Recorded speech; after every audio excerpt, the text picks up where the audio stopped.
Class 11-এর কার্যক্ষমতা শক্তি চ্যাপ্টারের আগের দিন তোমাদের শুরু করে দিয়েছি।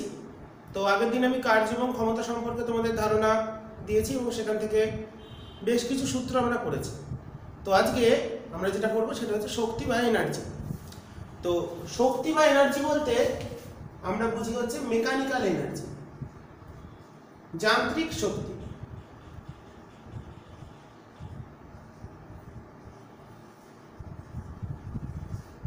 বা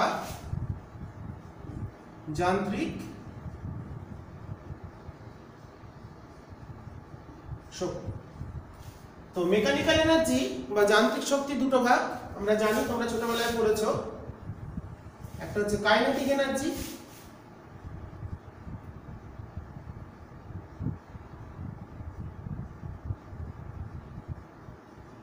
আর একটা হলো পোটেনশিয়াল এনার্জি।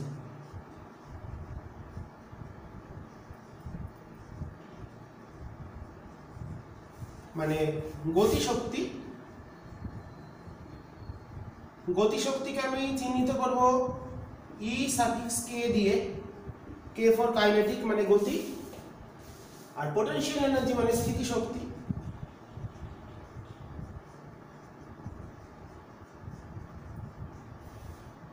হচ্ছে ইপি। তাহলে শক্তির আমরা এখানে যেটা বলবো দুটো ভাগ, একটা কাইনেটিক এনার্জি, একটা পোটেনশিয়াল এনার্জি। তো গতিশক্তি মানে গতিশীল অবস্থার জন্য যে শক্তি বা কার্য। গতিশক্তি কিসের জন্য হয়? গতিশীল অবস্থার জন্য, মানে দুটো অবস্থা হতে পারে, স্থিতি আর গতি। গতিশীল অবস্থার জন্য যে কৃতকার্য করার যে সামর্থ্য, গতিশক্তি মানে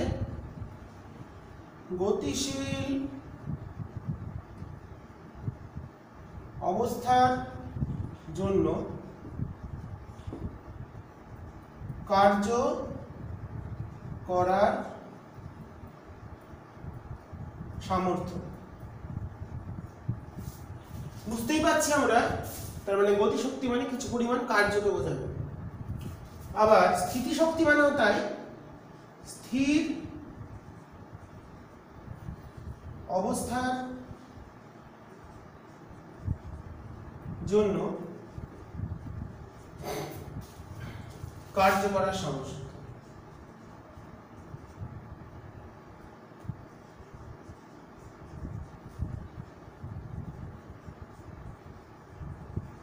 তার মানে গতি মানে গতিশীল অবস্থা, মানে তার বেগ বসে বুঝি। তো কার্য করার সামর্থ্য মানে কি, এখানে বেগ পরিবর্তন হবে, বেগ পরিবর্তনের জন্য কার্য।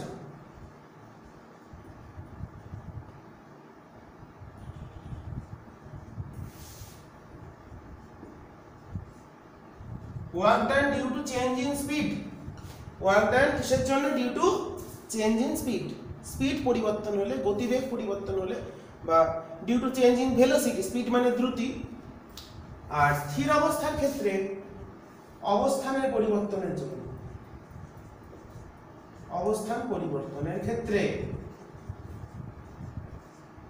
আমরা করব যে কার্য করার সামর্থ্য, সেটা হলো স্থিতিশক্তি। প্রধানত এটাকে বলা হয় অভিকর্ষীয় স্থিতিশক্তি।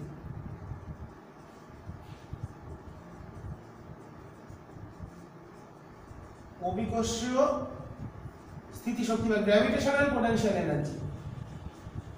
মনে রাখতে হবে, স্থিতিশক্তি, অভিকর্ষীয় স্থিতিশক্তির ক্ষেত্রে বস্তুর যে অবস্থান, অভিকর্ষ থেকে উচ্চতা পরিবর্তনের জন্য, মানে ভূপৃষ্ঠ থেকে তার যে উচ্চতা যদি এইচ বলি, H much much less than R, R মানে রেডিয়াস অফ আর্থ, পৃথিবীর ব্যাসার্ধের তুলনায় আমরা এখানে যে পোটেনশিয়াল এনার্জি পড়ব সেটা হচ্ছে, সেক্ষেত্রে নির্ণয়ের ক্ষেত্রে অবস্থান যেগুলো হবে, ভূপৃষ্ঠ থেকে বস্তুর উচ্চতা সেটা পৃথিবীর ব্যাসার্ধের তুলনায় অনেক কম হবে।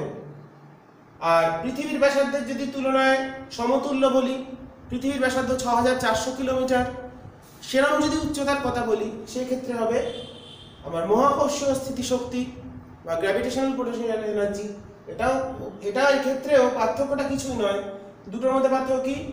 মহাকর্ষর ক্ষেত্রে স্থিতিশক্তি যখন নির্ণয় করি, সেক্ষেত্রে উচ্চতাগুলো অবশ্যই অনেক বড় হয়, কারণ সেখানে উচ্চতা পরিমাপ করা হয় বস্তুটা কত উচ্চতায় আছে পৃথিবীর কেন্দ্রের সাপেক্ষে। পৃথিবীর কেন্দ্রটা হলো রেফারেন্স বা নির্দেশ তন্ত্র। আর এই ক্ষেত্রে আমরা যে পোটেনশিয়াল এনার্জিগুলো ক্যালকুলেট করব সেটা করব with respect to surface of earth, ভূপৃষ্ঠের সাপেক্ষে উচ্চতা পরিমাপ করব, মানে ভূপৃষ্ঠে উচ্চতাকে 0 ধরা হবে, তার সাপেক্ষে উচ্চতা এবং গভীরতা, উপরে গেলে প্লাস কোঅর্ডিনেট, নিচে গেলে মাইনাস কোঅর্ডিনেট, সেই ধরে আমরা পোটেনশিয়াল এনার্জি ক্যালকুলেট করব বা কৃতকার্য ক্যালকুলেট করব। তাহলে এই হচ্ছে আমাদের ওভারঅল একটা পিকচার। ওকে, বেসিক জায়গাটা বললাম। এরপর আমরা চলে যাই আমাদের প্রথম যে টপিক, সেটা হলো গতিশক্তি।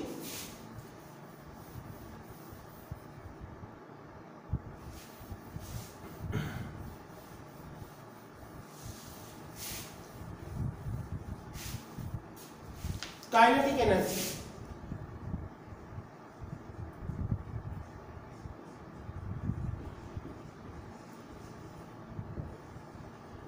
তো ধরো কোনো একটা বস্তু আছে,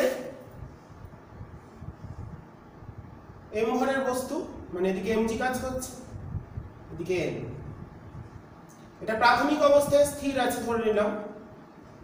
তো একটা প্রাথমিক অবস্থায় স্থির বস্তুর উপর যখন বাইরে থেকে একটা ফোর্স অ্যাপ্লাই করি, অ্যাপ্লাইড ফোর্স, বল প্রয়োগ করি, বল প্রয়োগ করলে তার সরণ হবে, সরণ হয়ে কিছু দূরত্ব যাওয়ার পর ধরলাম এটা প্রয়োগ বিন্দু, ভর কেন্দ্র, বস্তুটা এখানে পৌঁছলো এবং তার এখানে এসে বেগ হয়েছে ভি, ভি বেগ অর্জন করেছে এম ভরের বস্তুটা। তাহলে কৃতকার্য কত বা গতিশক্তি কত সেটা আমরা ক্যালকুলেট করব। বেগ পরিবর্তনের জন্য যে কার্য সেটাই হলো তার গতিশক্তি, অর্জিত গতিশক্তি। তাহলে দেখো, এবার আমরা জানি, আমরা দুটো উপায় করি। যদি আমরা লিখতে পারি, যদি সরণটা বলি এখান থেকে এইটুকুনি সরণ, তাহলে এস, এবং বল প্রয়োগ করলে একটা ত্বরণ সৃষ্টি হয়েছে এ ত্বরণ, তাহলে আমরা লিখতে পারি v square equals to u square plus 2as। স্থিতিবিজ্ঞান বলছি, আমাদের কাইনেমেটিক্সের সূত্রানুসারে, স্মৃতিবিজ্ঞানের সূত্রানুসারে v square equal to u square plus 2fs। তো এখন ওয়ার্ক ডান মানে কৃতকার্য মানে ফোর্স ইনটু ডিসপ্লেসমেন্ট। এখানে একই দিকে বল যেদিকে প্রয়োগ করেছি সরণও সেদিকেই হয়েছে, বলের দ্বারা কার্য cos θ 1। তাহলে এবার এফটাকে লিখতে পারি কত, এফ সমান ma ইনটু s। এই যে ওয়ার্ক ডান হবে সেটাই হচ্ছে আমাদের গতিশক্তি বা অর্জিত গতিশক্তি। এটাকে বলা হচ্ছে কতখানি এনার্জি গেইন করলো, অর্জন করলো, তাই হচ্ছে অর্জিত গতিশক্তি। তো এবার এখানে আমরা যদি s এর জায়গায় তাহলে ইউটা 0, তাহলে as আসছে v স্কয়ার বাই 2, তাহলে এটাকে লিখতে পারি m into v square by 2। তাহলে অর্জিত গতিশক্তির সূত্র হলো half m v square.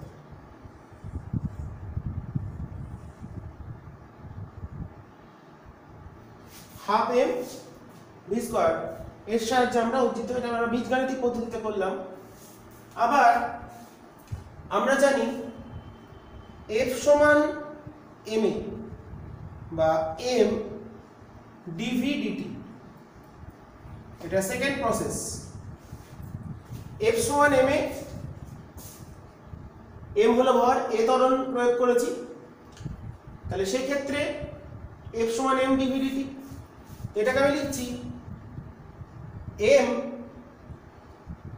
dv ds into ds dt, dv ds into ds dt লিখতেই পারি কারণ ds টা কোনাকুনি গুণ করলাম।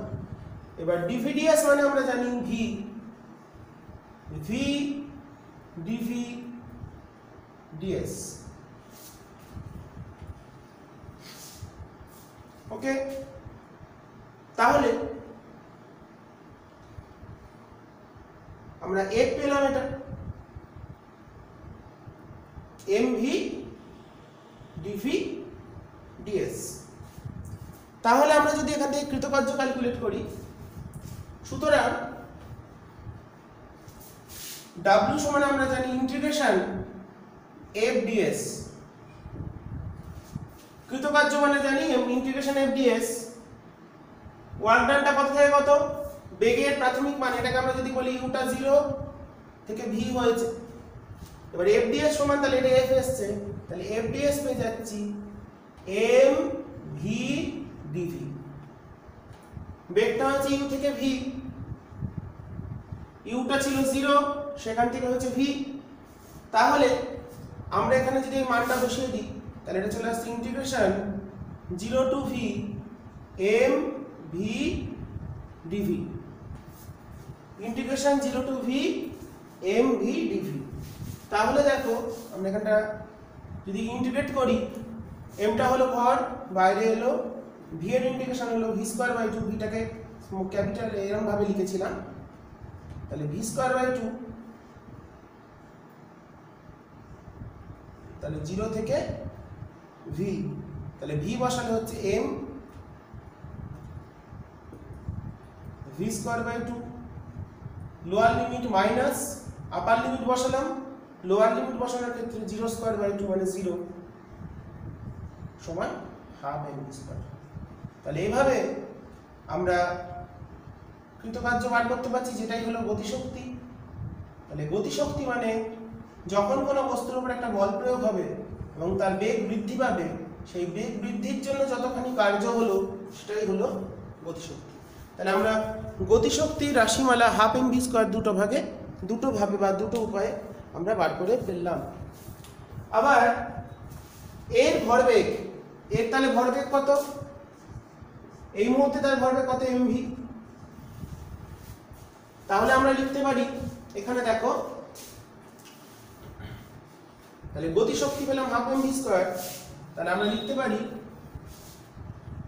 একটা সম্পর্ক, খুব কাজের সম্পর্ক, হাফ এম ভি স্কয়ার পেয়েছি, এটাকে যদি আমরা উপর নিচে একটা m দিয়ে গুণ করে নিই তাহলে হচ্ছে দেখো m square v square by 2m মানে p স্কয়ার বাই 2m।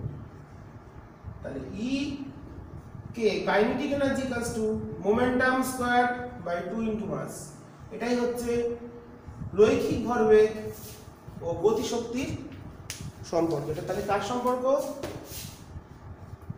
রৈখিক linear momentum, relation between linear momentum and kinetic energy, রৈখিক ভরবেগ ও গতিশক্তির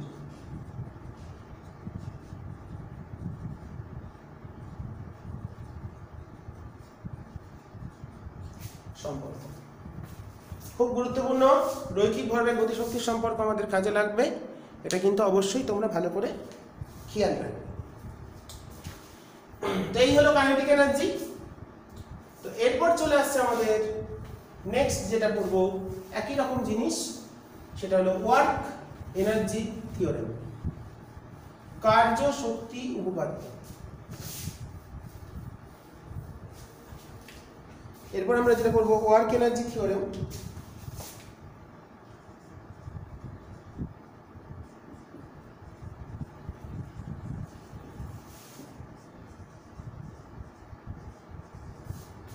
বা কার্য শক্তি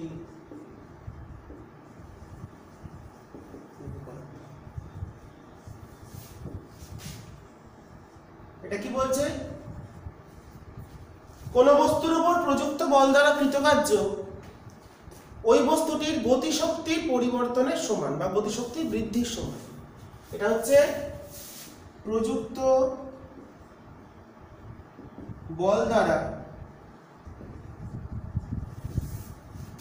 কৃতকার্য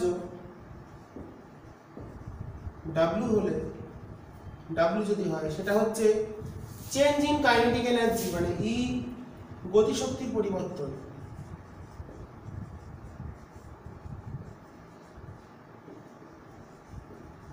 খুব গুরুত্বপূর্ণ, এটা মনে রাখতে হবে, মানে E ফাইনাল অন্তিম গতিশক্তি মাইনাস প্রাথমিক গতিশক্তি, E final minus E initial, that is half m v square minus half m v square. এটাকে আমরা কিভাবে প্রমাণ করব? তো মনে করি একটা বস্তুর ওপর বল প্রয়োগ হচ্ছে, যার প্রাথমিক বেগ u,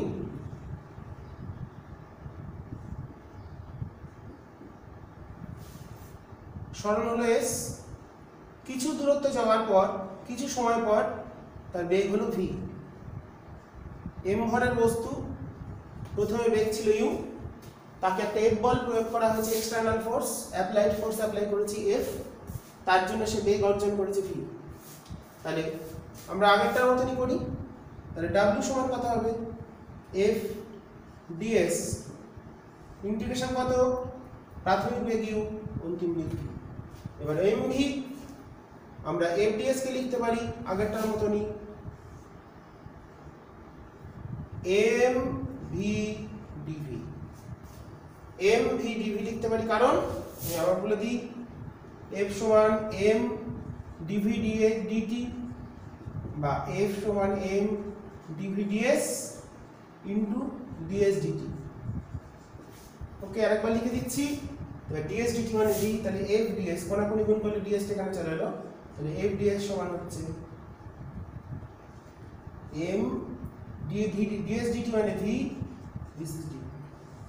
তাহলে আমরা এটাকে ইন্টিগ্রেট করলে কত পাচ্ছি? আমরা পাচ্ছি সমান হাফ m, আপার লিমিট বসালে হচ্ছে v স্কয়ার, এটা v স্কয়ার বাই 2 হয়েছে, আমি এটা লিখে দিই, m কমন গেল, v স্কয়ার বাই 2 u থেকে v, তাহলে আপার লিমিট বসালে half m v square minus half m u square, that is ei minus ef minus. তাহলে কৃতকার্য সমান গতিশক্তির পরিবর্তন, প্রযুক্ত বল দ্বারা কৃতকার্যের মান বস্তুর গতিশক্তির পরিবর্তনের সাথে সমান হবে।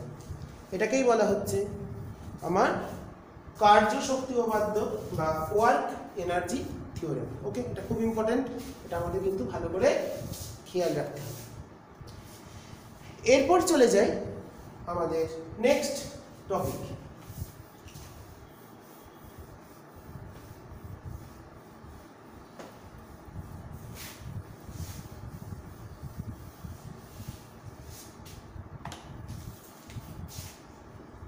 পোটেনশিয়াল এনার্জি বা স্থিতি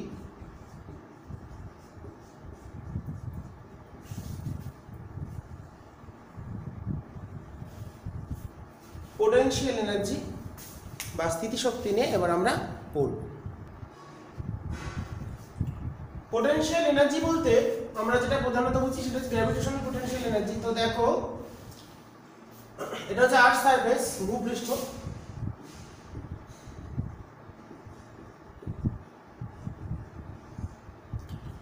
তো একটা যদি কোন একটা পজিশনে, এটা হচ্ছে হাইট 0, এটা m ভরের বস্তু যদি থাকে তার উপর এখানে একটা ফোর্স অ্যাপ্লাই হচ্ছে mg। তাহলে এখানে বস্তুটাকে যদি উপর দিকে নিয়ে যেতে হয়, উপর দিকে নিয়ে যেতে হয়, তাহলে এদিকে একটা অ্যাপ্লাইড ফোর্স লাগবে, প্রযুক্ত বল দিতে হবে। তার জন্য বস্তুটা একটা নির্দিষ্ট সময় পর একটা নির্দিষ্ট পজিশনে পৌঁছলো, এটা বললাম 0,h কোঅর্ডিনেটে পৌঁছেছে, 0 0 তে ছিল। তাহলে তার যতখানি অভিকর্ষ বলের বিরুদ্ধে, অভিকর্ষ বল তার বিরুদ্ধে কার্য করছে, তার মানে এই বস্তুটাকে এখানে তুলে নিয়ে যেতে হলে এখানে অ্যাপ্লাইড ফোর্সটা হতে হবে -mg। তাহলে যতখানি ওয়ার্ক ডান হলো, বল ইনটু সরণ, বলের বিরুদ্ধে কার্য, তাহলে এখানে যেটা ওয়ার্ক ডান হচ্ছে, work done against gravitational force,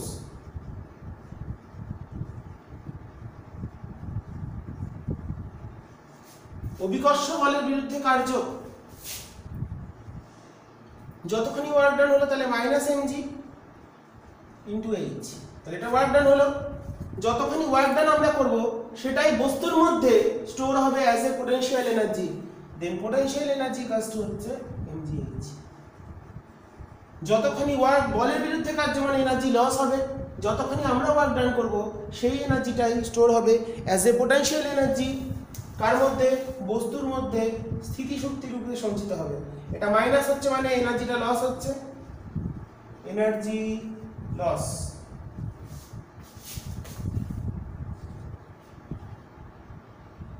যতখানি আমরা ওয়ার্ক ডান করব সেই ওয়ার্ক ডানটাই স্টোর হবে as a potential energy stored inside the object, আর বস্তুর মধ্যে সঞ্চিত হবে অভিকর্ষীয় স্থিতিশক্তি রূপে। তো এবার এখানে মনে রাখতে হবে এইচটা মাছ লেস দেন আর, আরটা হলো 6400 কিলোমিটার, এটা হলো পৃথিবীর ব্যাসার্ধ।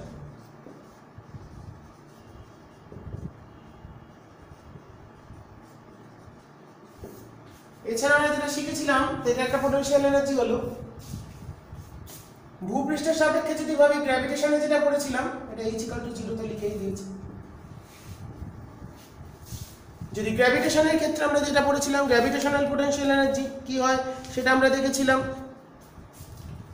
দুটো বস্তু অবজেক্ট আছে m1 m2, তাদের মধ্যবর্তী দূরত্ব r, তাহলে এই যে সিস্টেম তার মহাকর্ষীয় স্থিতিশক্তি হবে,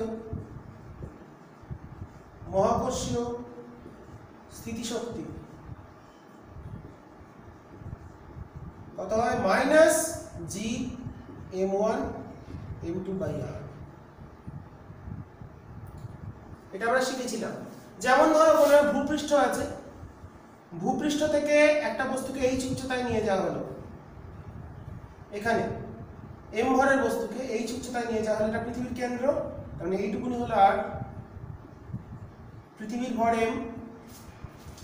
তাহলে এই ক্ষেত্রে মহাকর্ষীয় স্থিতিশক্তি তাহলে যেটা হবে সেটা কত হচ্ছে আমরা জানি। তাহলে এখানে এই পজিশনে, এই এ পজিশনে বস্তুটা যেখানে পৌঁছেছে সেই পজিশনে তার স্থিতিশক্তি কত বা পোটেনশিয়াল এনার্জি কত? Minus G capital M small m by R plus h. কারণ আমি বলেছিলাম পৃথিবী পৃষ্ঠের সাপেক্ষে যখন নরমাল পোটেনশিয়াল এনার্জি আমরা ক্যালকুলেট করব when h less than r, সেই ক্ষেত্রে এই সারফেস থেকে আমরা এটাকে রেফারেন্স ধরব, ফ্রেম অফ রেফারেন্স। আর সারফেসটা হচ্ছে ফ্রেম অফ রেফারেন্স বা নির্দেশ তন্ত্র।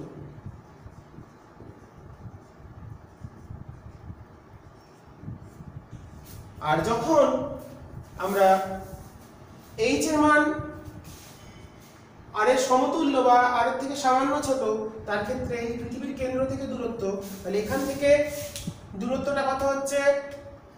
এখান থেকে দূরত্বটা হচ্ছে r প্লাস h, তাহলে এটাই হচ্ছে আমাদের এই স্মল আর এর ভ্যালু, এখানে আমরা বসিয়ে দিলাম। এটা পৃথিবীর ক্ষেত্রে আমাদের মহাকর্ষীয় স্থিতিশক্তি। এছাড়াও হয় ইলেকট্রোস্ট্যাটিক পোটেনশিয়াল এনার্জি বা স্থিরতারিতিক স্থিতিশক্তির ক্ষেত্রে কি কি স্থিতিশক্তি আমরা মোটামুটি পড়ব সেগুলো আমি বলে দিচ্ছি। স্থিরতারিতিক স্থিতিশক্তি আমাদের অঙ্কের ক্ষেত্রে সব কাজে লাগবে। স্থিরতরিতের ক্ষেত্রে কি দুটো আধান আছে, Q1 Q2, পরস্পর আর দূরত্ব আছে, দুটো আধান পরস্পর আর দূরত্ব আছে, তাহলে এদের ক্ষেত্রে স্থিতিশক্তির মান কত হয়? এই ক্ষেত্রে স্থিতিশক্তির মান হয়, এখানে লেখার জায়গা একটু কম, এখানটা আমি মুছে দিয়ে লিখি। স্থিরতরিতের ক্ষেত্রে দুটো আধান পরস্পর যদি আর দূরত্বে থাকে তাহলে এই সংস্থার, এই সিস্টেমের স্থিরতারিতিক স্থিতিশক্তি কার? সংস্থার, সিস্টেমের সংস্থার স্থিতিশক্তি কত হবে? এক্ষেত্রে স্থিতিশক্তি হচ্ছে 1/4πε0। যেমন তোমরা পরমাণুর গঠনে পড়েছিলে একটা ইলেকট্রন নিউক্লিয়াসকে কেন্দ্র করে ঘুরছে, তার ক্ষেত্রে স্থিতিশক্তি ছিল 1/4πε0 z² কারণ নিউক্লিয়াসের চার্জকে ধরতাম Ze, Q1টা হলো Ze, আমি সূত্রটা লিখি তাহলে বুঝতে পারবে, Q1 Q2/r²। আর তাহলে ইলেকট্রন যখন ঘোরে নিউক্লিয়াসকে কেন্দ্র করে একটা ইলেকট্রন ঘুরছে, নিউক্লিয়াসের চার্জ প্লাস জেড ই, এটা হলো একটা n-তম কক্ষপথে ঘুরছে একটা ইলেকট্রন। একটা ইলেকট্রন n-তম কক্ষপথে আবর্তন করছে, তার ক্ষেত্রে স্থিতিশক্তি আমরা কি করে বার করব? তাহলে এটা কত হবে? একটা চার্জ হলো জেডি, একটা হলো ই, দূরত্ব আর এন, তাহলে 1/4πε0 Z e square by r n. তাহলে এটা স্থিরতারিতিক স্থিতিশক্তি বিভিন্ন ক্ষেত্রে হয়। তাহলে আমাদের আলোচ্য বিষয় হচ্ছে এটা mgh। m ভরের একটা বস্তুকে h উচ্চতায় নিয়ে গেলে mgh, নিচে নিয়ে গেলে -mgh। বলের বিরুদ্ধে কার্য, বলের দ্বারা কার্য, এনার্জি গেইন করলো, এনার্জি লস করলো, যতটা এনার্জি লস করলো সেটা তার স্টোর হলো as a potential energy of the object. Actually কিছুই হয় না, যত বস্তুটা উপরে যাবে তার গতিশক্তি কমবে, এবং গতিশক্তি যতটা কমবে সেটাই রূপান্তরিত হয়ে যাবে আমাদের স্থিতিশক্তিতে। কারণ কোনো অবস্থানে কোনো বস্তুর মোট শক্তি, মোট যান্ত্রিক শক্তির পরিমাণ সর্বদা ধ্রুবক থাকে, মানে স্থিতিশক্তি প্লাস গতিশক্তি এই দুটো সমষ্টি সর্বদা ধ্রুবক। সে তার জন্যে যত উপরে যাবে, ধরে এখানে তার বস্তুর বেগ ছিল ইউ, এখানে গেল ভি, তার মানে v must be less than u. তার বেগ কমবে, একটা সময় গিয়ে স্থির হয়ে যাবে। যত উপরে যাবে তার বেগ কমবে, তার গতিশক্তি যতটা কমবে সেটাই হলো। তো তাহলে তাকে এখানে ওয়ার্ক ডানটা কিন্তু নেগেটিভ, কারণ প্রাথমিক গতিশক্তিটা বেশি, অন্তিমটা কম, সেই জন্য ওয়ার্ক ডানটা এখানে এসেছিল -mgh, মানে ½ m v² -½ m u² করলে কিন্তু আসছে নেগেটিভে। তার মানে স্থিতিশক্তির যে পরিবর্তন, তাহলে সেটা হচ্ছে আমাদের এখানে আমাদের গতিশক্তি হ্রাসের সমান। তো সুতরাং আমরা যদি এখানে কৃতকার্য বার করতে চাই, তাহলে এক্ষেত্রে কৃতকার্য বার করার ক্ষেত্রে আমাদের কি উপায়? তাহলে কৃতকার্য সমান স্থিতিশক্তির পরিবর্তন কি করে?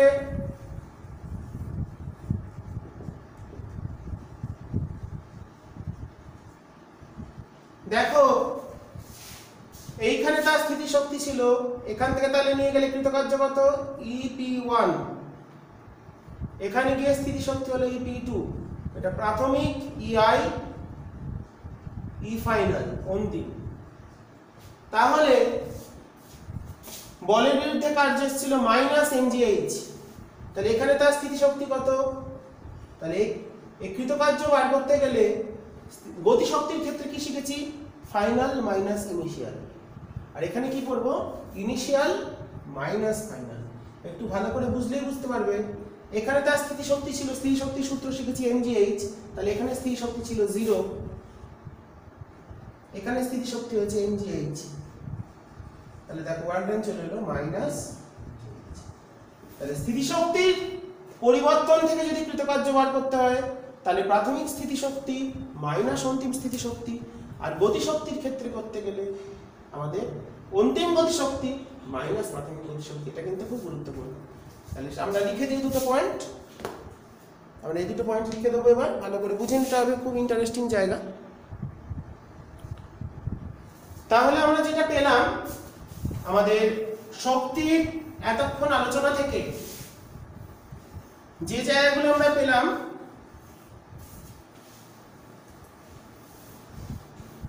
সেই পয়েন্টগুলোকে একত্রিত করে নিই। ফার্স্ট পয়েন্ট, গতিশক্তি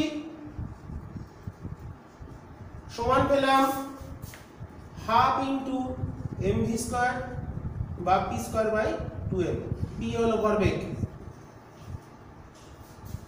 2 নম্বর পেলাম কৃতকার্য সমান final kinetic energy minus initial kinetic energy, মানে E kinetic energy 2 minus E kinetic energy 1, মানে ½ m v² minus ½ m u²।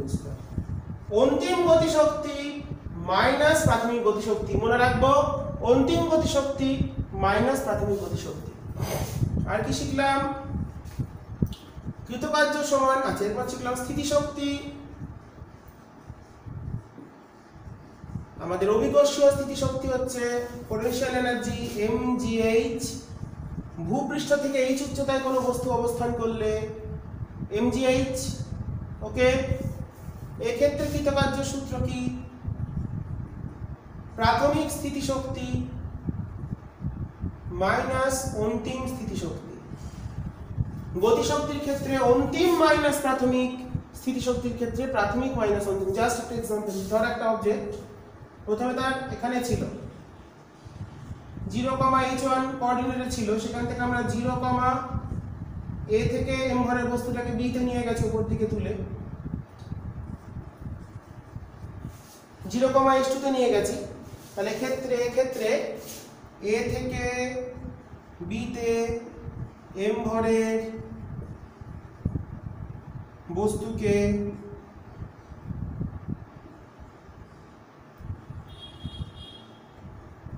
নিয়ে যেতে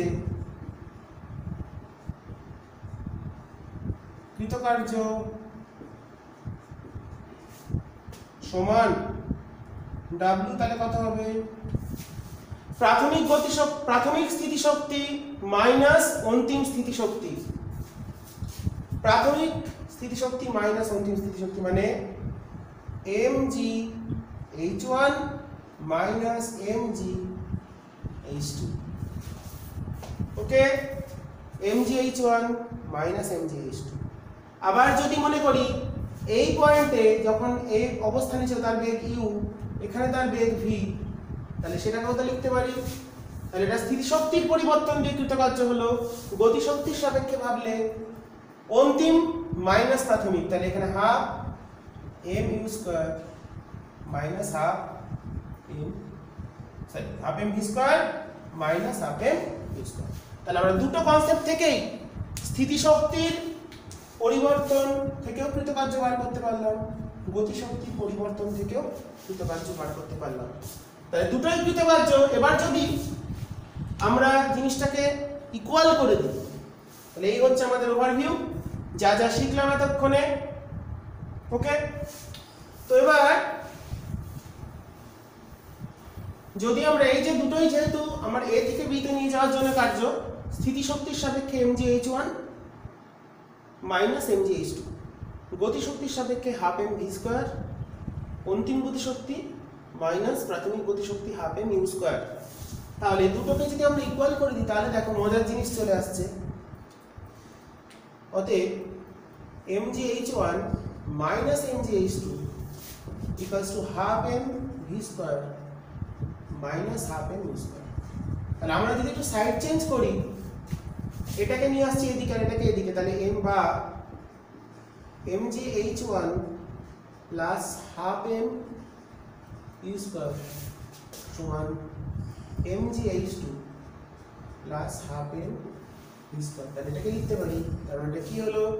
ep1 প্লাস ek1 মানে বা epa, a তে তার স্থিতিশক্তি প্লাস a তে তার গতিশক্তি। এতে স্থিতিশক্তি কত? mgh1, এতে গতিশক্তি কত? হাফ m u স্কয়ার সমান epb, b তে তার স্থিতিশক্তি কত? mgh2, b তে তার গতিশক্তি কত? ekb, মানে b তে তার গতিশক্তি হলো হাফ m u স্কয়ার। তার মানে যে কোনো পজিশনে যখন একটা বস্তুকে উপর দিকে ছুঁড়বো, তার যে কোনো অবস্থানে গতিশক্তি আর স্থিতিশক্তির সমষ্টি সর্বদা ধ্রুবক থাকবে। নেমে আসার ক্ষেত্রেও, তার মানে total mechanical energy must be constant. Okay, total mechanical energy must be constant. যদি এখানে কোনো রেজিস্টিভ ফোর্স বা বাধা প্রদানকারী বল, বায়ুর বাধাকে যদি উপেক্ষা করি, সেক্ষেত্রে বাধা প্রদানকারী কোনো অসংরক্ষী বল, নন কনজারভেটিভ ফোর্স যদি না থাকে, অসংরক্ষী বল না থাকে, সেক্ষেত্রে টোটাল এনার্জি যে কোনো অবস্থানে ধ্রুবক হবে। তাহলে এই কথাটা আমরা লিখে ফেলি। এখান থেকে কি শিখে গেলাম?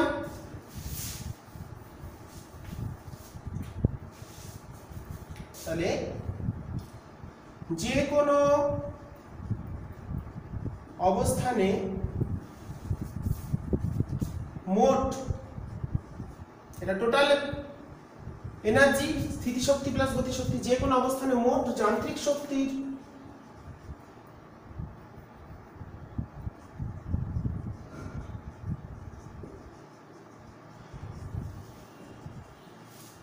মান সর্বদা ধ্রুবক থাকবে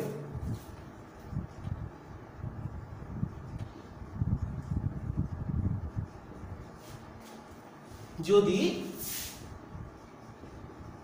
কোনো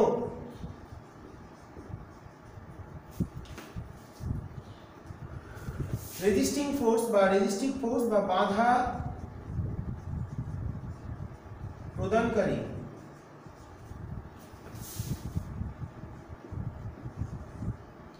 বলের অস্তিত্ব না থাকে।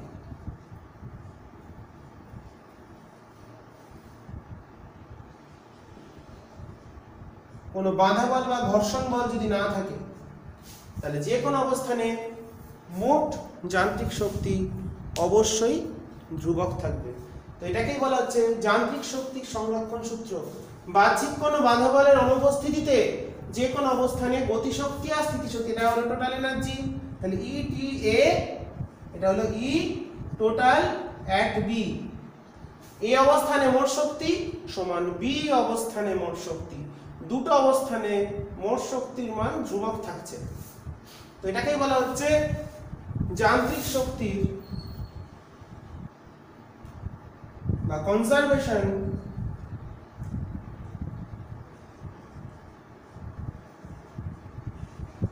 অফ মেকানিক্যাল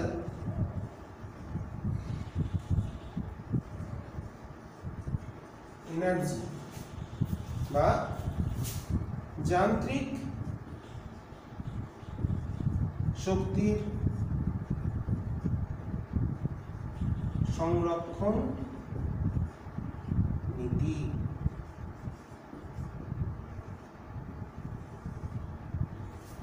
মোট যান্ত্রিক শক্তি সংরক্ষণ নীতি আমরা এইভাবে পেয়ে যাই।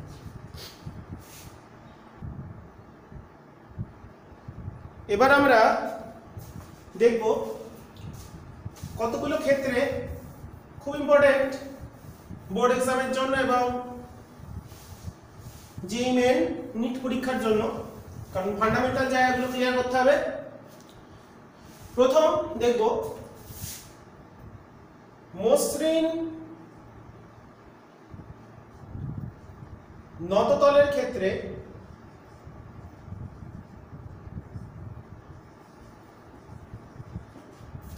যান্ত্রিক শক্তি সংরক্ষণ, খুব ইম্পর্টেন্ট, বোর্ড এক্সামে প্রায় আসে।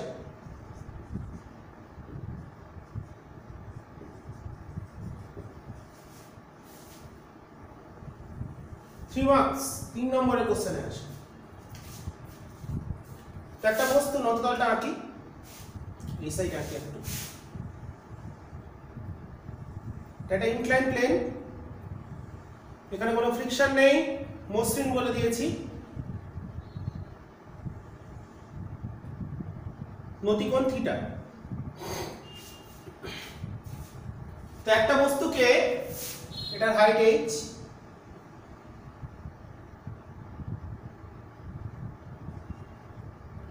একটা বস্তুকে এখান থেকে ছেড়ে দেওয়া হলো,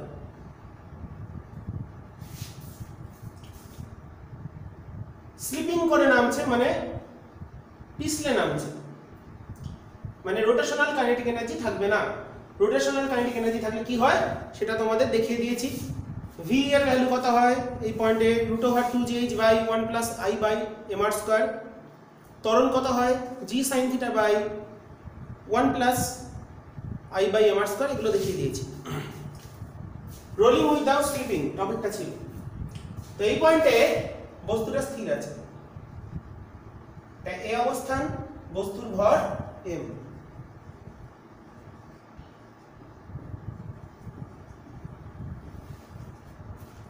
তো প্রথম চলে আসি এই অবস্থানে।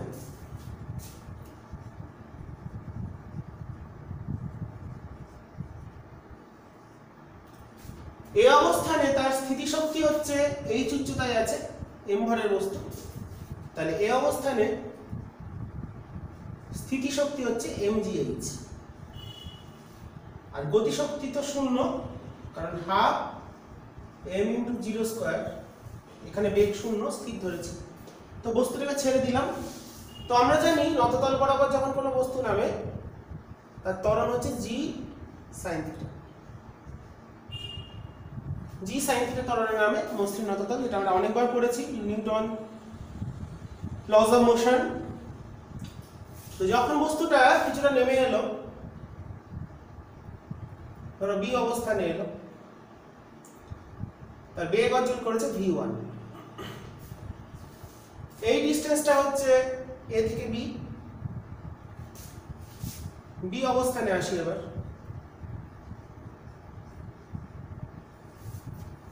বি অবস্থানের ক্ষেত্রে ab সমান ধরলাম s1। তাহলে ab যদি s1 হয়, তাহলে এখানে যদি আমরা একটা প্যারালাল টেনে নিই, তাহলে এটা অনুরূপ কোণ থিটা, এটার সঙ্গে অনুরূপ। তাহলে এই যে হাইট, এটা যদি বলি c, এটা d, এটা e, সিটা দিলাম না, এটা সিটা এখানে দিয়ে দেবো। তাহলে এটা বললাম ধরো f। তাহলে বস্তুটা কতটা উল্লম্ব দিকে নেমেছে, তাহলে এখন তার হাইট কত? এখন বস্তুর উচ্চতা হচ্ছে এইটা h মাইনাস af। বি অবস্থানে বস্তুর উচ্চতা হলো h মাইনাস af। তো ছবি থেকে আমরা লিখতে পারি, দেখো af বাই ab।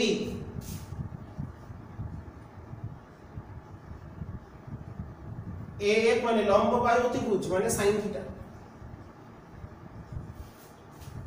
তাহলে f মানে হচ্ছে ab sin থিটা।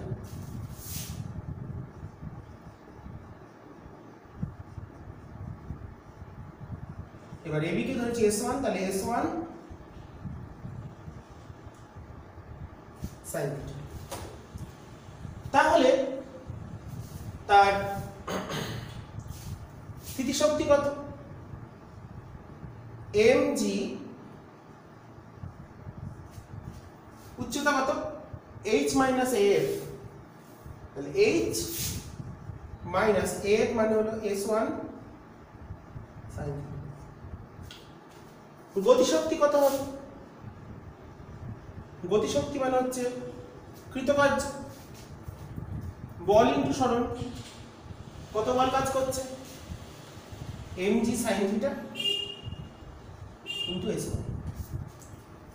এখানে বল কাজ করছে ma, এটা আমি ভেঙে লিখি, বল ইনটু সরণ। কৃতকার্য মানে গতিশক্তি পরিবর্তন সমান কৃতকার্য। প্রাথমিক গতিশক্তি শূন্য, অন্তিমটা হচ্ছে হাফ m v1 স্কয়ার। সেটা কত আসছে? তাহলে v1 স্কয়ারকে আমরা লিখতে পারি এখান থেকে হাফ m v1 স্কয়ারকে গতিশক্তি পরিবর্তন সমান কৃতকার্য মানে বল ইনটু সরণ। বল হলো mg, f মানে ma মানে mg sin theta into s1, এটাই হলো হাফ m v1 স্কয়ার। এটা বি পয়েন্টে তার গতিশক্তি আর বি পয়েন্টে তার স্থিতিশক্তি। তাহলে দুটোকে যদি যোগ করে দিই, আচ্ছা এখানে আমরা যোগ করেছিলাম না, তাহলে এখানে টোটাল এনার্জিটা কত হচ্ছে? ই টোটাল mgh প্লাস 0 মানে mgh। তাহলে এই অবস্থানে এটাকে আমরা et না লিখে লিখি ea, তাহলে ব্যাপারটা ক্লিয়ার হবে। এটা হলো এই অবস্থানে মোট শক্তি বেরোলো mgh, এই অবস্থানে মোট শক্তি বেরোলো mgh। বি অবস্থানে তাহলে মোট শক্তি কত হবে? দুটো যোগ করে দিলে দেখো এখানে আছে mg minus s1 sin theta, mg sin theta s1, তাহলে কেটে যাবে, যোগ করলে mgh। তাহলে বি তেও পেলাম mgh। সংরক্ষণ মানে প্রত্যেকটা জায়গায় আমরা বলেছি স্থিতিশক্তি আর গতিশক্তির যোগফল একই হবে। এবার বস্তুটা চলে এসেছে একদম লোয়েস্ট পয়েন্টে, সেখানে তার বেগ হলো v2। একদম নেমে এসেছে সি তে, ই দিলাম না সি দিলাম, সি পয়েন্টে নেমে এসেছে। তাহলে সি অবস্থানে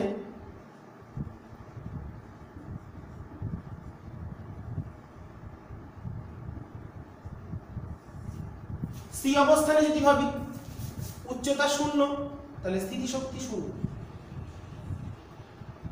আর গতি শক্তি তাহলে কত, হাফ এম v2 স্কয়ার, এখানে বেগ ধরেছি v2, তাহলে গতি শক্তি পরিবর্তন মানে কৃতকার্য বল ইনটু সরণ, তার মানে হাফ মানে বল হলো mg sin theta into AC, AC কে ধরলাম, এসি কে ধরে নিলাম s2, তাহলে mg s1 ইনটু s2, a থেকে c তে আসলে সরণ হলো s2, বল হচ্ছে mg sin theta into s2।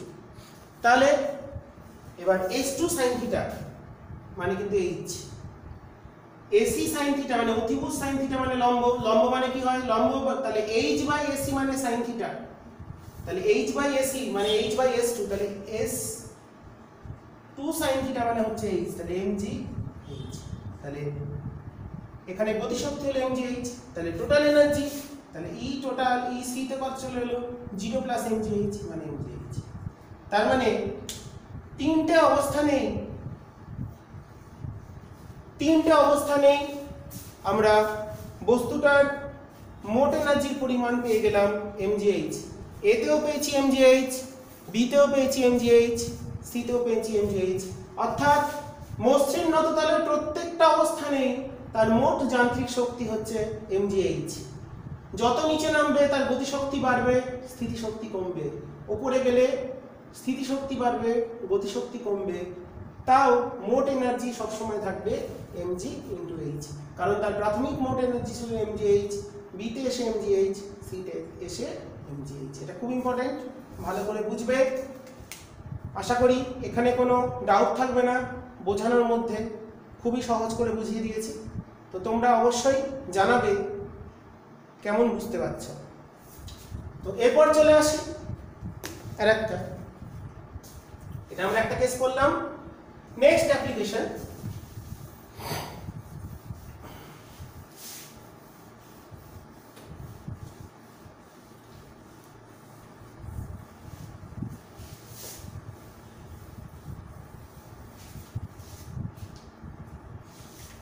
প্রাসের গতি প্রজেক্টাইল মোশন, আমরা ভেক্টরে পড়েছি। প্রাসের গতির ক্ষেত্রে শক্তি সংরক্ষণ, এটাও তোমাদের বোর্ড এক্সামের জন্য ইম্পর্টেন্ট এবং কনসেপ্টটা যেই মেন মিটের জন্য ইম্পর্টেন্ট, কারণ যেই মেন মিটে এমসিকিউ দেবে। তো প্রাসের গতির ক্ষেত্রে শক্তি সংরক্ষণ,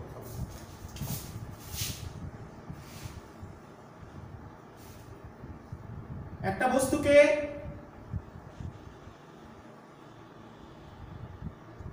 ইউ প্রাথমিক বেগে, প্রক্ষেপ বেগ হল ইউ, এই অবস্থান, বস্তুর প্রক্ষেপ বেগ, বস্তুর ভর m,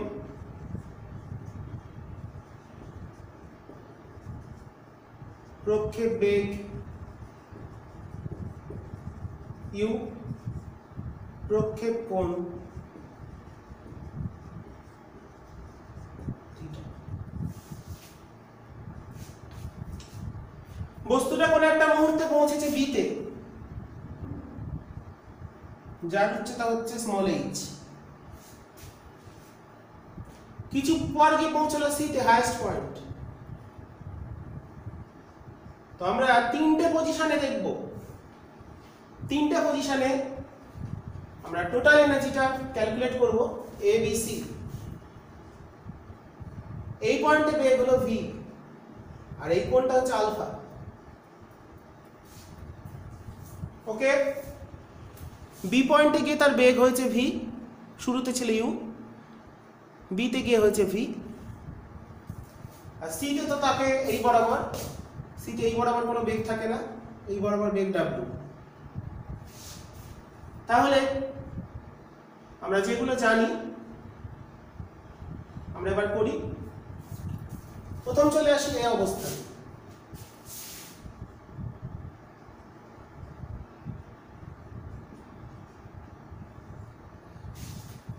এটা ভূপৃষ্ঠ হিসাবে ধরেছি h0, তাহলে এই অবস্থানে স্থিতিশক্তি 0 mg ইনটু 0, গতিশক্তি হাফ m u স্কয়ার। তাহলে মোট শক্তি কত হলো এতে? Half m u square. A বিন্দুতে মোট শক্তি দাঁড়ালো, একদম শুরুতে প্রাসের গতির প্রক্ষেপ বিন্দুতে মোট শক্তি দাঁড়ালো mgh। চলে যায় বিতে, বি অবস্থান।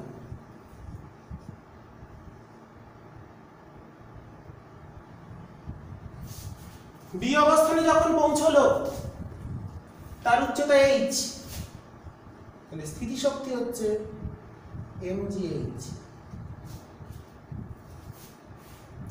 আর গতিশক্তি কত? বেগ বলেছি v, তাহলে হাফ m v স্কয়ার। তো বস্তুটা উল্লম্ব এই বরাবর, অনুভূমিক দিকে কোনো মন্দন নেই, উল্লম্ব দিকে, কারণ এদিকে কোনো অভিকর্ষ বল কাজ করে না, এইদিকে কাজ করে। তাহলে এইদিকে বস্তুটা উঠছে, উপর দিকে উঠছে, ত্বরণটা কত? মাইনাস জি। তাহলে আমরা বি অবস্থানে লিখতে পারি, দেখো এখানে ছিল বেগ, আমরা যদি একটুখানি কম্পোনেন্ট নিয়ে ভাবি, জিনিসটাকে একটুখানি ব্যাপারটা আরো ডিটেলসে যাই।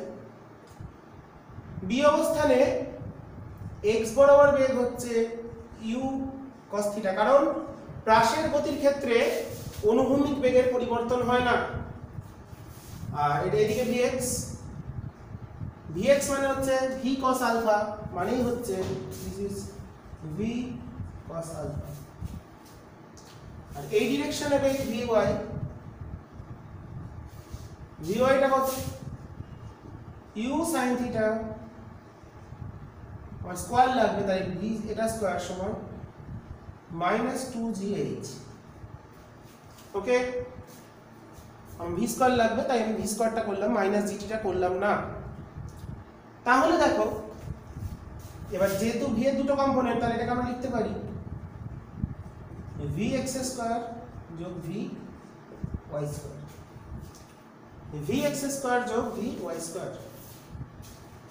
তাহলে হাফ m, দেখো vx স্কয়ার করলে u square cos square theta, this is u square cos square theta, আর vy টা কত? u square sin square theta -2gh। দেখা যাচ্ছে ঠিকঠাক? ওকে, তাহলে টোটাল এটা আমাদের চলে এলো, দেখো half m u square minus half m, কারণ এই দুটো মিলে হলে তাহলে u স্কয়ার, আর হাফ m ইনটু 2gh মানে mgh। তাহলে টোটাল এনার্জি চলে এলো, স্থিতিশক্তি কত বেরিয়েছে? mgh। গতিশক্তি বের হলো half m v square, half m u square minus mgh। তাই টোটাল এনার্জি কত হলো b তে? প্লাস mgh মাইনাস mgh কেটে গিয়ে হাফ m u স্কয়ার। তাহলে বি পয়েন্টেও টোটাল এনার্জি চলে এলো এটা। ওকে, এবার সি পয়েন্টে চলে যাই, এখানটা লিখি। সর্বোচ্চ অবস্থানে সি অবস্থান মানে হলো, সি অবস্থানটা আমরা ধরেছি সর্বোচ্চ অবস্থান।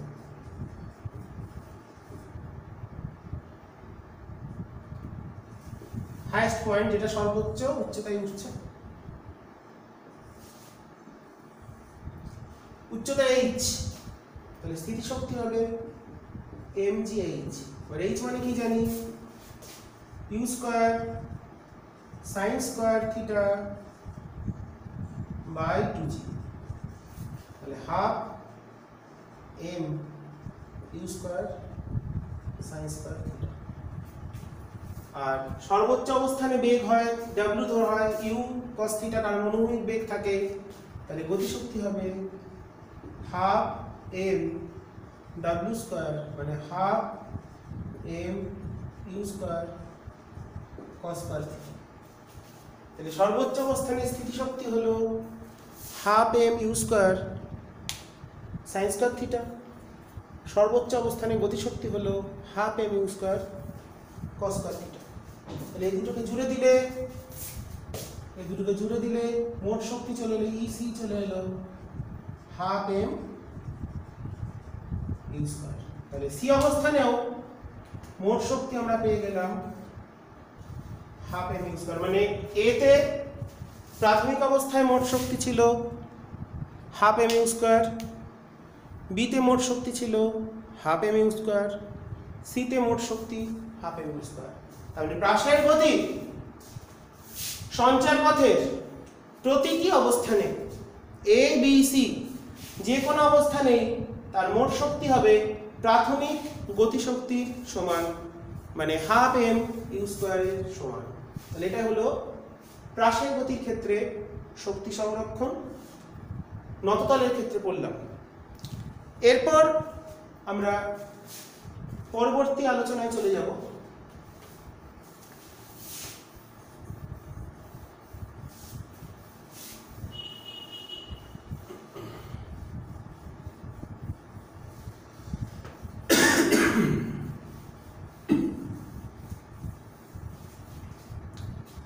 পরবর্তী আমাদের আলোচনার বিষয়, এটা ইম্পর্টেন্ট, অমসৃণ নততলের ক্ষেত্রে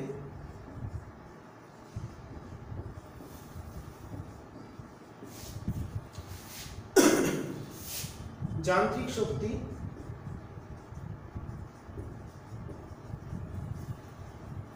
সংরক্ষণ হয় না, প্রমাণ করে। অমসৃণ মানে একটা বাধা বল আছে, বাধা বল থাকলে হবে না।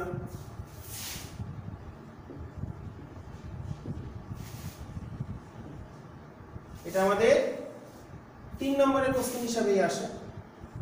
তো অমসৃণ নততলের ক্ষেত্রে যান্ত্রিক শক্তি সংরক্ষণ হয় না, মসৃণ নততলে যেটা হয়েছিল। তো এবার দেখব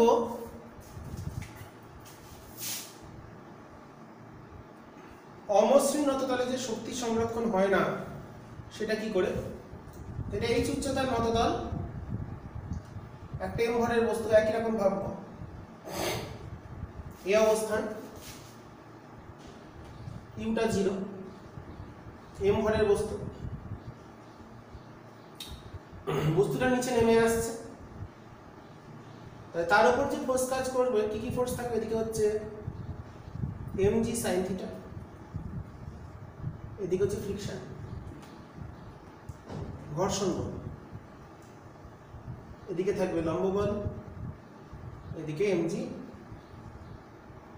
cos থিটা। এটা বি অবস্থান, মানে বেগটা হলো ভি।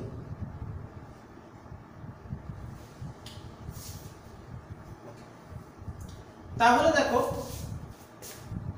এ অবস্থানে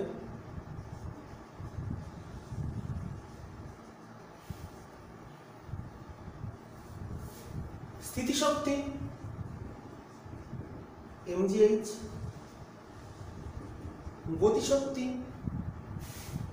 0, টোটাল এনার্জি হলো, মোট শক্তি হলো mgh।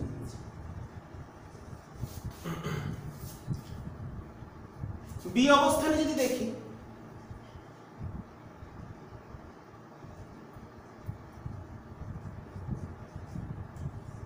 বি অবস্থানের ক্ষেত্রে আবার সেই একই রকম প্যারালাল টেনে নিলাম। তাহলে হচ্ছে h/ab = sin থিটা। h নয়, এটুকুনি আমরা যদি বলি x, এটুকুনিকে x ধরে নিলাম, তাহলে তার উচ্চতা হচ্ছে h - x। দেখা যাচ্ছে ক্লিয়ার? নেমেছে কত x, তাহলে উচ্চতা এখন h - x বি অবস্থানে। তাহলে স্থিতিশক্তি হচ্ছে, বি অবস্থানে স্থিতিশক্তি হলো mg h - x। x মানে হচ্ছে ab sin থিটা, ab সমান ধরে নিলাম s1, তাহলে mg h -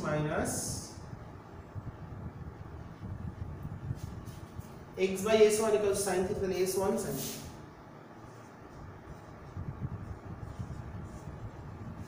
এটা হলো বি অবস্থা। গতিশক্তি কত? হাফ এম ভি স্কয়ার, মানে কৃতকার্য। কত বল কাজ করছে?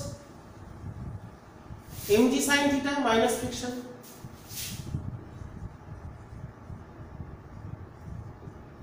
ইনটু সরণ। mg sin theta minus friction into সরণ, তাহলে mg s1 sin theta minus mu mg cos theta s1, কারণ ফ্রিকশনের কত ভ্যালু হয়? মিউ mg, f সমান মিউ n, f সমান মিউ n বা মিউ n এর মানটা হলো mg cos থিটা। এটা আমরা এখানে মানটা বসিয়ে দিই। তো টোটাল এনার্জি যদি বার করি, অর্থাৎ বি বিন্দুতে মোট এনার্জি, দেখো মোট এনার্জি যদি বার করি তাহলে এতে স্থিতিশক্তি হলো mgh minus mg_s1 sin theta, আর এখানে আছে mg_s1 sin থিটা প্লাসে আছে, তাহলে যোগ করলে আছে mgh minus mu mg cos theta s1। তার মানে বি বিন্দুতে মোট শক্তি, এতে মোট শক্তি ছিল mgh, বি তে এসে সেটা হয়ে গেছে mgh minus f s1। Frictional ফোর্সের এগেইনস্টে যে কার্য, ঘর্ষণ বলের বিরুদ্ধে যে কার্য, সেই কার্যের জন্য তাহলে বি তে মোট শক্তি কত দাঁড়ালো? ইবি দাঁড়ালো তাহলে mgh minus f s1। B তে কার্য বেরোলো, মোট শক্তি বেরোলো mgh মাইনাস, তার মানে দেখো মোট শক্তি এতে ছিল mgh, বি তে এসে কতটা কমে গেছে, কতটা মাইনাস হয়েছে? f s1, মানে ঘর্ষণ বলের বিরুদ্ধে যে কার্য মাইনাস আছে, এনার্জি লস। তার মানে বস্তুটি আমি এখানে লিখি এবার, সুতরাং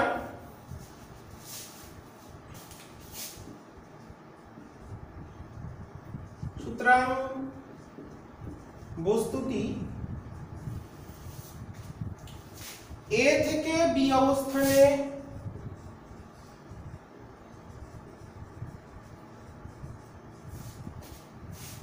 আসার ফলে ঘর্ষণ বলের বিরুদ্ধে যে কৃতকার্য, এটা কত? fs1 করেছে, সেই পরিমাণ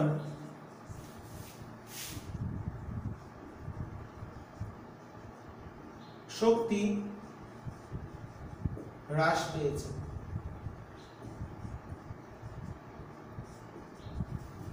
এ থেকে বিতে আসার ফলে তার যতটা এনার্জি লস হয়েছে, সেই এনার্জি লসের মানটা কত? ওখানে যে ঘর্ষণ বলটা কাজ করছে, সেই ঘর্ষণ বলের বিরুদ্ধে বস্তুটা যে কার্য করেছে fs1, মানে এ বিন্দুতে মোট শক্তি তুলনায় বি বিন্দুতে মোট শক্তির মান কিন্তু কমে গেছে। কতখানি কমে গেছে?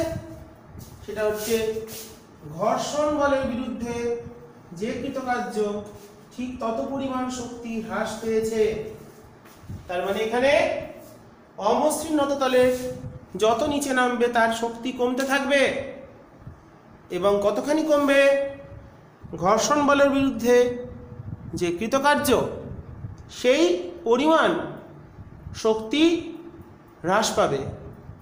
সুতরাং অমসৃণ নততলের ক্ষেত্রে মোট যান্ত্রিক শক্তির সংরক্ষণ কখনোই হবে না। খুব ইম্পর্টেন্ট এবং নিউমেরিক্যাল প্রবলেমের জন্য খুবই গুরুত্বপূর্ণ। ওকে, এরপরে আমরা চলে যাব আমাদের নেক্সট যে টপিক সেখানে।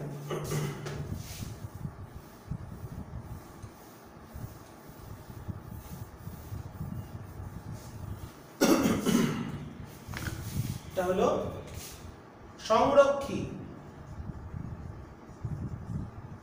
ও অসংরক্ষী বল।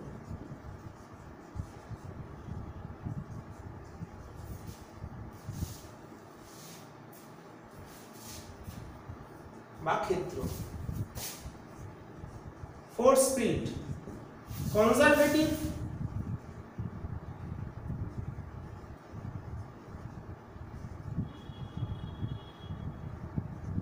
and non-conservative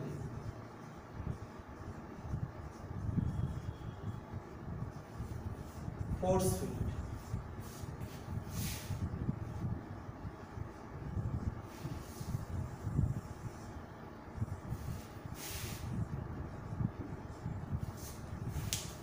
সংরক্ষী এবং অসংরক্ষী বল বা ক্ষেত্র, কনজারভেটিভ and non conservative force field.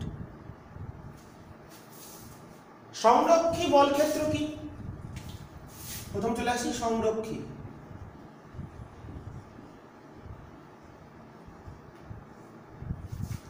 যে বলের অধীনে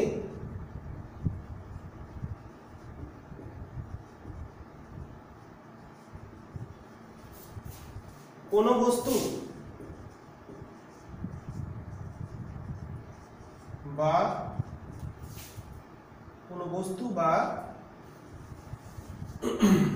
কোন সংস্থার সিস্টেম অফ পার্টিকেল, একটা বস্তু বা একাধিক বস্তুর সমষ্টি মোট যান্ত্রিক শক্তি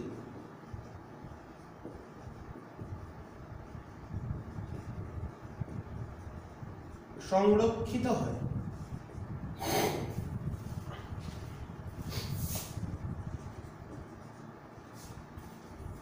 মোট যান্ত্রিক শক্তি সংরক্ষিত হয় তাকেই বলে সংরক্ষী বল বা কনজারভেটিভ ফিল্ড, সংরক্ষী ক্ষেত্র। যে ক্ষেত্রে এই সংরক্ষী বল কাজ করে সেটাই হলো সংরক্ষী ক্ষেত্র। যেমন মহাকর্ষ ক্ষেত্র, মহাকর্ষ ক্ষেত্রে বল কাজ করে মহাকর্ষ বল, এক্ষুনি আমরা দেখলাম মহাকর্ষ বলের অধীনে বা অভিকর্ষ বলের অধীনে শক্তি সংরক্ষণ হয়। তারপরে স্থির তাড়িতিক বল মানে ইলেকট্রোস্ট্যাটিক ফোর্স বা ফিল্ড, স্থির তাড়িতিক বল। ম্যাগনেটিক ফিল্ড মানে চৌম্বক ক্ষেত্র বা চৌম্বক বল, এই ক্ষেত্র লিখি। স্থির তাড়িতিক ক্ষেত্র, এখানে কাজ করছে স্থির তড়িৎ বল কুলম্ব বল। চৌম্বক ক্ষেত্র, এখানে কাজ করছে লোরেঞ্জ বল বা চৌম্বক বল। এগুলো হচ্ছে সংরক্ষী ক্ষেত্রের উদাহরণ। তো সংরক্ষী ক্ষেত্র কোন কোন গুণ থাকবে, কোন কোন গুণ থাকলে কোন একটা ক্ষেত্রকে, এই যে মহাকর্ষ ক্ষেত্র, স্থির তড়িৎ ক্ষেত্র, চৌম্বক ক্ষেত্র, এদের আমরা বলছি সংরক্ষী ক্ষেত্র। তো সংরক্ষী ক্ষেত্র হতে হলে first point for conservative force field, ওই ক্ষেত্রে, এই ক্ষেত্রে মানে সংরক্ষী ক্ষেত্রে বদ্ধ পথে কৃতকার্য শূন্য হবে, মানে এনার্জি পুনরুদ্ধার করা যায়। মানে ধর একটা বস্তু আছে এ তে, সেখান থেকে সে পৌঁছলো বি, 1 নম্বর পথে গেল, সে আবার ফিরে এলো এ তে 2 নম্বর পথে। 1 নম্বর পথে গেলে তার যে কৃতকার্য WA1B, ইন্টিগ্রেশন A থেকে B f dx বা ds, যা হবে যে পথেই যাক না কেন তার A থেকে B তে পৌঁছলে যত কার্য হবে, আবার সে যদি ফিরে আসতে চায়, রিভার্সিবল প্রসেস, তোমরা জানো যে কোনো পথে B টু A তে ফিরে আসে, 2 নম্বর পথ দিয়ে ফিরে আসে এতে, সেই ক্ষেত্রে কৃতকার্যের মান সমপরিমাণ কিন্তু নেগেটিভ হবে, মানে যতটা প্রথম ক্ষেত্রে এনার্জি লস হলো দ্বিতীয় ক্ষেত্রে ততটাই এনার্জি গেইন হলো। Then total energy work done close পাথে বদ্ধ পথে কৃতকার্য মানে F.ds must be equals to 0, W A B A যোগ করলে শূন্য চলে আসছে। এবং এই কৃতকার্যটা নির্ভর করবে কোন বিন্দু থেকে কোন বিন্দুতে নিয়ে যাচ্ছি, অবস্থানের উপর নির্ভর করবে, পথের উপর নির্ভর করবে না।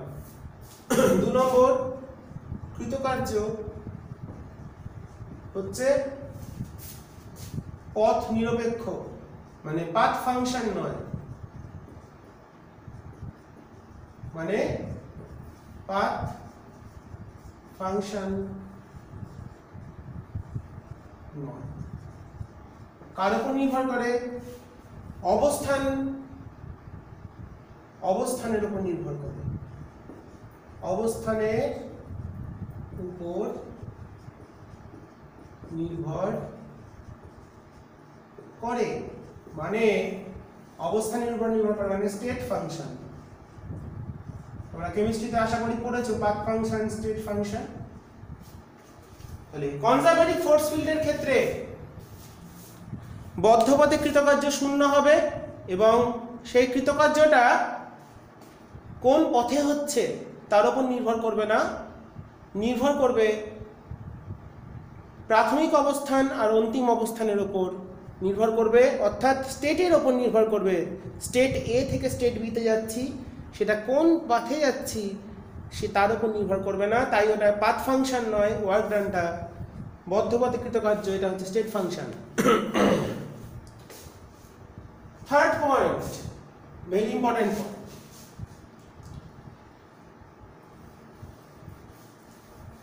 কনজারভেটিভ ফোর্স ফিল্ডকে, এই যে ফোর্স, কনজারভেটিভ ফোর্সকে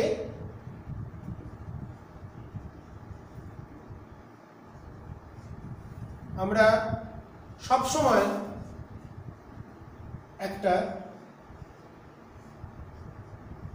ইউটা হচ্ছে potential energy, potential energy differentiate ফর্মে UF equals to minus u dv dx, 1D relation, এটা ডিভি আরও লিখতে পারতাম। এটা হচ্ছে 1D রিলেশন বা একমাত্রিক সম্পর্ক, বুঝতে পারবে না, পরিষ্কার লিখে দিলাম একমাত্রিক সম্পর্ক। এই সম্পর্ক মেনে চলতে হবে। জাস্ট এক্সাম্পলে আসি, যেমন ধরো দুটো আধান বা দুটো ভর যদি থাকে, মহাকর্ষ ক্ষেত্রে কি শিখেছি? মহাকর্ষ ক্ষেত্রে এটা দেখিয়ে দিই এক্সাম্পল, এটা কি করে আসছে। দুটো ভর আছে m1 m2, x দূরত্বে আছে, তাদের পোটেনশিয়াল এনার্জি কত হবে? স্থিতিশক্তি হবে। ইউ দিয়ে পোটেনশিয়াল এনার্জি অনেক সময় লেখা হয়, ইউটা হলো স্থিতিশক্তি।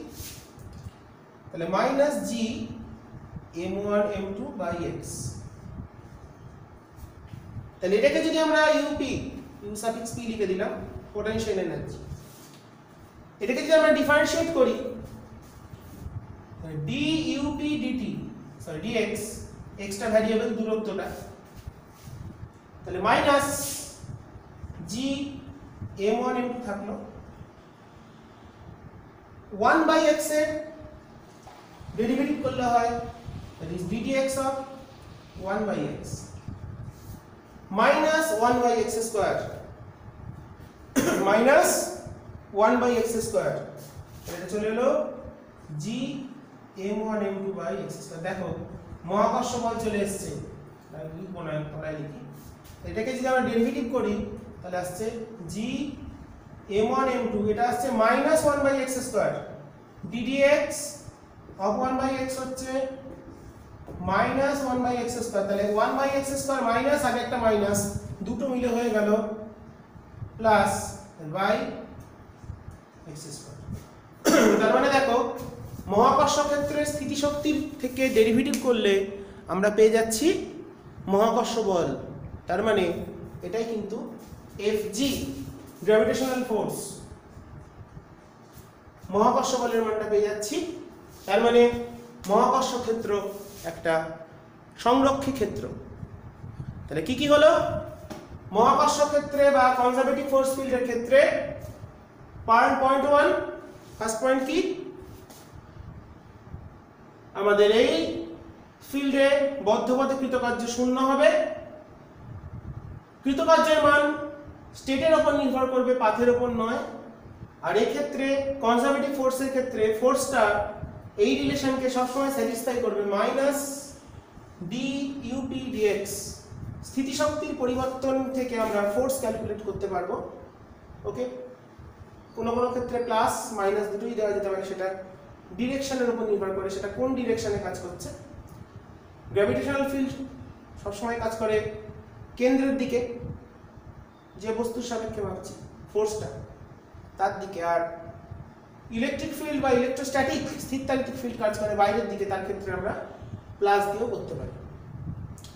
এইভাবে আমরা যদি ক্যালকুলেট করি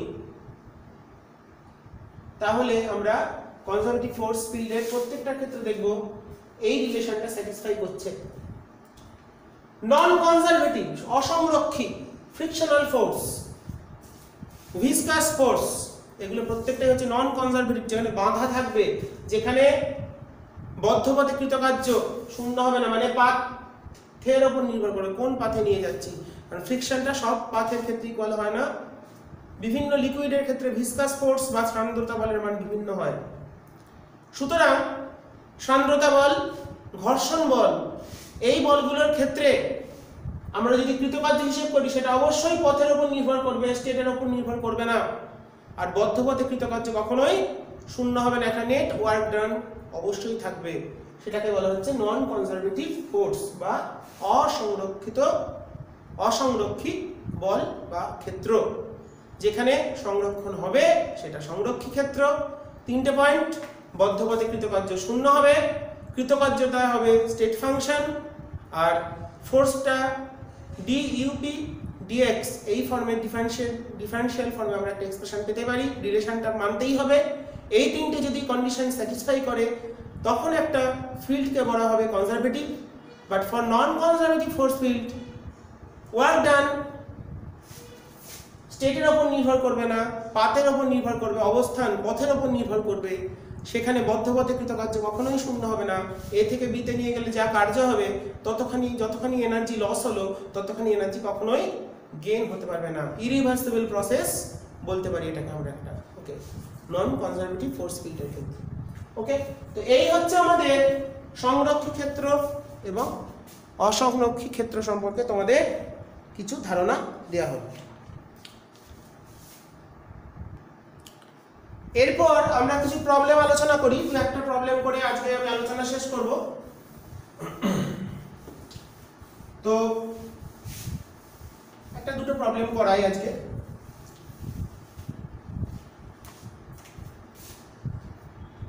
বলে দিয়েছে একটা প্রবলেম, ছায়া প্রকাশনীর সেট 3, প্রবলেম সেট 3 এর প্রবলেম নম্বর 15।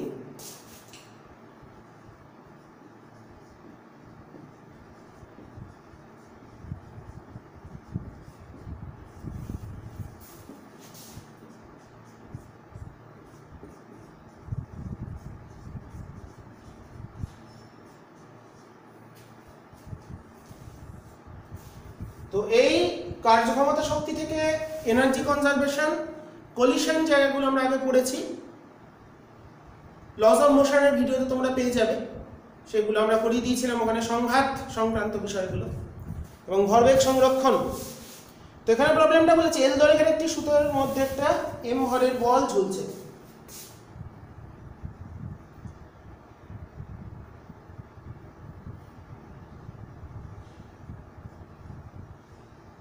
এম ভরের বল বলেছে। ওকে, এটা সেন্টার।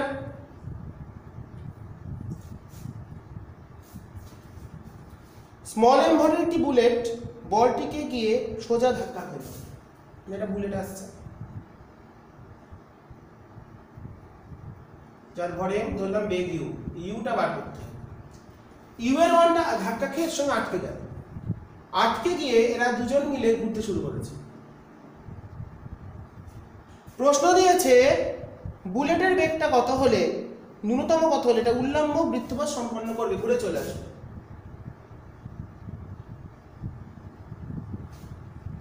ইউ কত হলে এটা কমপ্লিট সার্কেল, এখানে যখন পৌঁছলো সিস্টেমটা, এখন এটা ঘুরে গেছে, ধর এখানে গেছে, কারণ এর মধ্যে কি আছে, এটা আছে প্লাস বুলেটটাও আছে। তাহলে যখন তারা যেতে আরম্ভ করলে এদিকে, টোটাল ভর কিন্তু এম প্লাস এম, কারণ বুলেটটার মধ্যে আটকে গেছে। তাহলে এইখানে ধরলাম বেগ শুরু করেছে ভি বেগ, তাহলে ভিটা কত, তাহলে আমরা লিখতে পারি কত, কনজারভেশন অফ মোমেন্টাম, রৈখিক ভরবেগ সংরক্ষণ থেকে প্রথমে ভরবেগ ছিল এম ইউ, ভরবেগ সংরক্ষণ,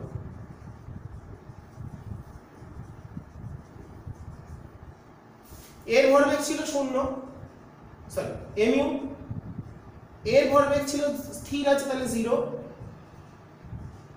সমান এরা যখন একসঙ্গে গেল তাহলে তখন মোট ভর হলো এম প্লাস এম, আর বেগ হলো ভি, ধরলাম এখানে ভি বেগে শুরু করেছে। তো বৃত্তপথে যেতে গেলে, এটাকে ঘুরতে গেলে, তাহলে ভি এর মানটা কত হলো M u by M plus M. Okay, এই হলো বেগের মান। তো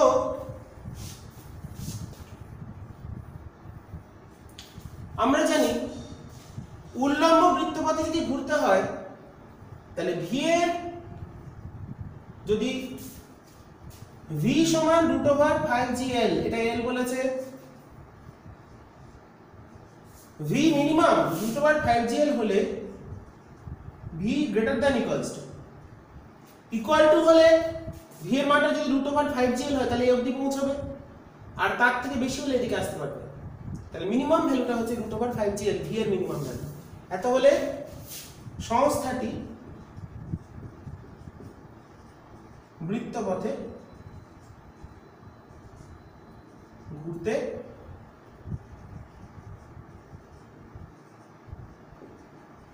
পারবে।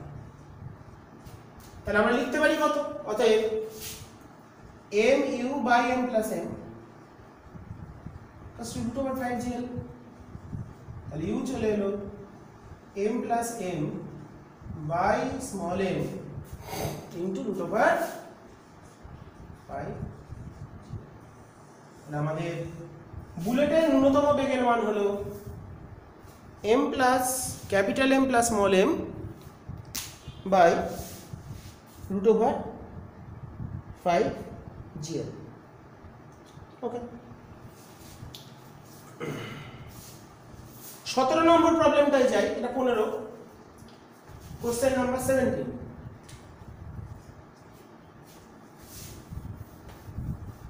কিছু প্রবলেম তোমাদের দেখিয়ে দিই, তোমরা বাড়িতে প্রবলেমগুলো সবাই করবে, তোমরা বেশিরভাগ ছায়াপ্রকাশনীর বই সময় ফলো করো, তো তার জন্য এটাই দেখিয়ে দিচ্ছি। আর ব্যাসার্ধের একটি মসৃণ গোলকের সর্বোচ্চ বিন্দুতে একটি বস্তুকণা আছে।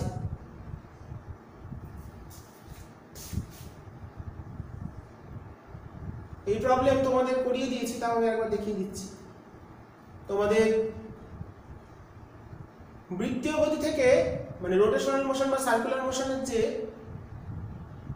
নিউমেরিক্যাল প্রবলেমের একটা ভিডিও করে দিয়েছিলাম, সেখানে এরকম একটা প্রবলেম ছিল। আর ব্যাসার্ধের একটি মসৃণ গোলকের সর্বোচ্চ বিন্দুতে একটা বস্তু আছে, এটা আর ব্যাসার্ধ।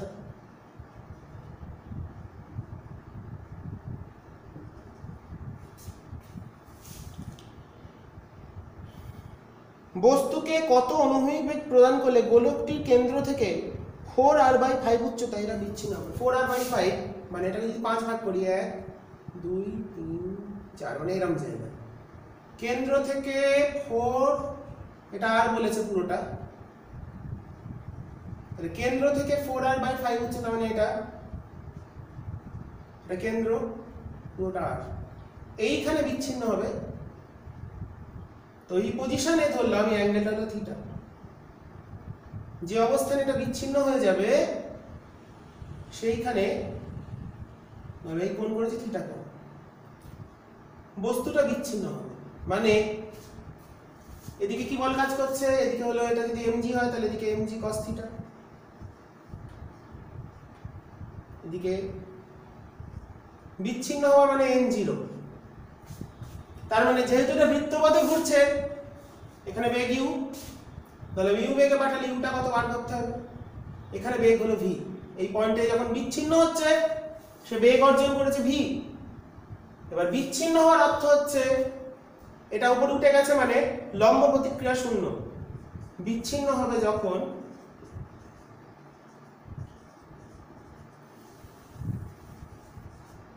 n সমান 0।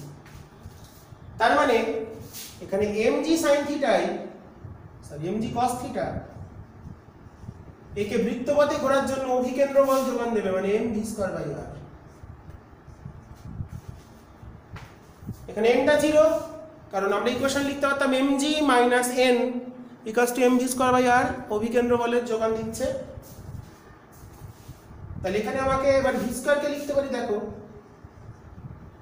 mg cos থিটা মানটা ছবি থেকে বসাবো, m টা কেটে দিই, তাহলে v মানে হচ্ছে 1/r থাকলো, বা r টা এদিকে নিয়ে এলাম, তাহলে v² মানে হচ্ছে u² প্লাস 2g, এটা নিচে নামছে, তাহলে উল্লম্ব কতটা সরল হচ্ছে, পুরোটা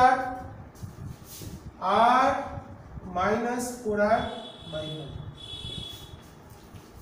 ওকে, আর cos থিটার মানটা চলে আসছে rg, cos থিটা আসছে, দেখো এটা থিটা ধরেছি, তাহলে এইটুকুনি 4r/5/r, 4r/5/r সমান u² প্লাস 2g, r থেকে 4r/5 বিয়োগ করলে হচ্ছে r/5। তাহলে আমাদের এখান থেকে একটা r কেটে গেল, তাহলে 4gr/5 মাইনাস 2gr/5 সমান u²। u চলে এলো √2gr/5। তার মানে এই টাইপের একটা অঙ্ক ছিল, এই অঙ্কটাই ছিল না। তাহলে কত বেগে পাঠাতে হবে, √2gr/5 এই বেগ নিয়ে যদি পাঠানো হয় সেক্ষেত্রে ওটা বিচ্ছিন্ন হয়ে যাবে। আচ্ছা,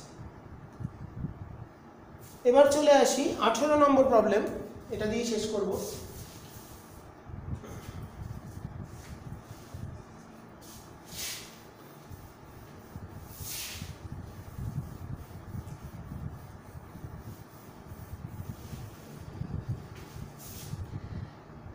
নম্বর প্রবলেমে কি বলেছে, 40 কেজি ভরের একটি বস্তু এল দৈর্ঘ্যের সুতোর এক প্রান্তে যুক্ত, বস্তুটি উল্লম্ব তলে আন্দোলিত হচ্ছে, কৌণিক বিস্তার θ0। মানে এখান থেকে ছাড়ছি θ0 থেকে, এখান থেকে স্টার্টিং পয়েন্ট, দিস ইজ এল। এবার যখন থিটাতে আসবে, এদিক থেকে এদিকে আসছে, থিটা হবে, তখন তার টান কত, এখানে মোট এনার্জি কত সেটা বার করো। এখানে ইউটা 0, এখানে একটা বেগ অর্জন করেছে আসার পর ভি, মানে টানটা বার করতে হবে, টি ধরলাম টান, এটা সর্বনিম্ন অবস্থান। ওকে, তাহলে এখান থেকে ছাড়ছি, তাহলে এখানে এনার্জি হলো 12m (0² প্লাস এইটুকুনি দেখো L cos θ0। তাহলে হাইট কত হবে, mg L minus L cos θ0।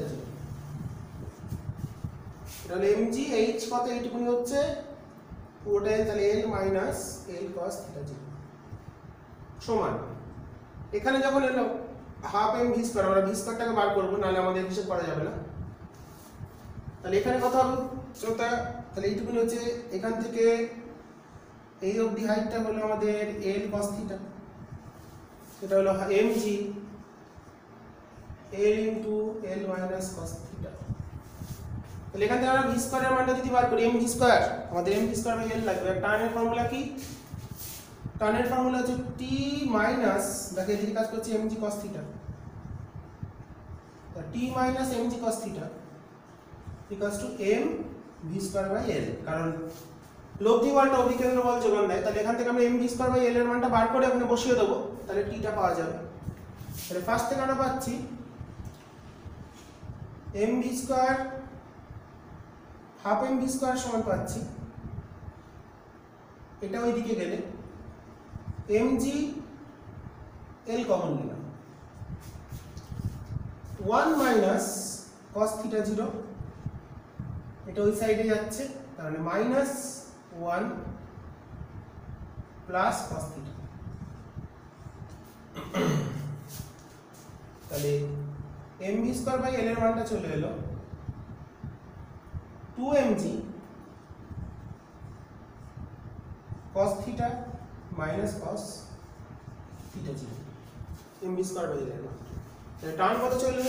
এটা কাগজ বললাম, এটা b বিন্দু, এটা a বিন্দু, এটা tb, this is tb, then tb equals to আমাদের চলে এলো mv স্কয়ার বাই l কত আসছে 2mg cos theta minus cos theta 0 plus mg cos theta, এটা ওইদিকে গেলে mg cos থিটা, তাহলে দেখো এই cos থিটা হয়ে গেল 3টে, তাহলে 3, তাহলে mg into 3 cos theta minus 2 cos theta 0। m আর g বসিয়ে দিলে উত্তরটা মিলে যাবে, টান পেয়ে গেলাম। টানের যে ভ্যালুটা সেটা আমরা পেয়ে গেছি।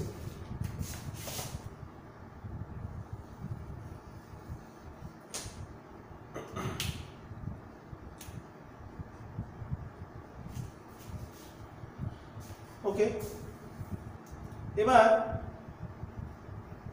আমাদের অসহ ভার মানে সর্বোচ্চ টানের মান বলে দিয়েছে। এই পয়েন্টে টান বললাম টি এ, ওই পয়েন্টে টান হচ্ছে স্টার্টিং পয়েন্টে টান টি এ। ওকে, তাহলে অসহ ভার মানে যেখানে টানটা শূন্য হয়ে যায়। তাহলে টান যদি শূন্য হয়ে যায় তাহলে কি বার করতে বলেছে? অসহ ভার মানে সর্বোচ্চ টান, সরি টানটা শূন্য না, ছিঁড়ে যাবে, সর্বোচ্চ টানের মানটা দিয়েছে 784। আমাদের সেকেন্ড পার্ট অসহ ভার দিয়ে দিয়েছে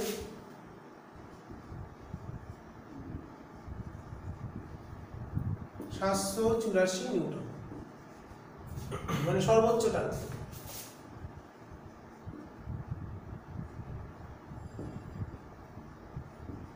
তার মানে সর্বোচ্চ টান বস্তুকে যখন ছেড়ে দিচ্ছি, এখানে আছে mg মান, তাহলে এখানে দেখো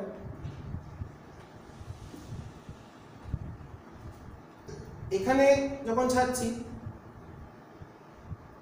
থিটা 0 এর মানটা বার করতে হবে, এটা বুঝতে হবে। তাহলে এখানে টানটা, তাহলে এখানে কত টি এ না টি বললাম, এটা বললাম লোয়েস্ট পয়েন্টটাকে টি, তাহলে T minus mg equals to m, এখানে বললাম বেগ u,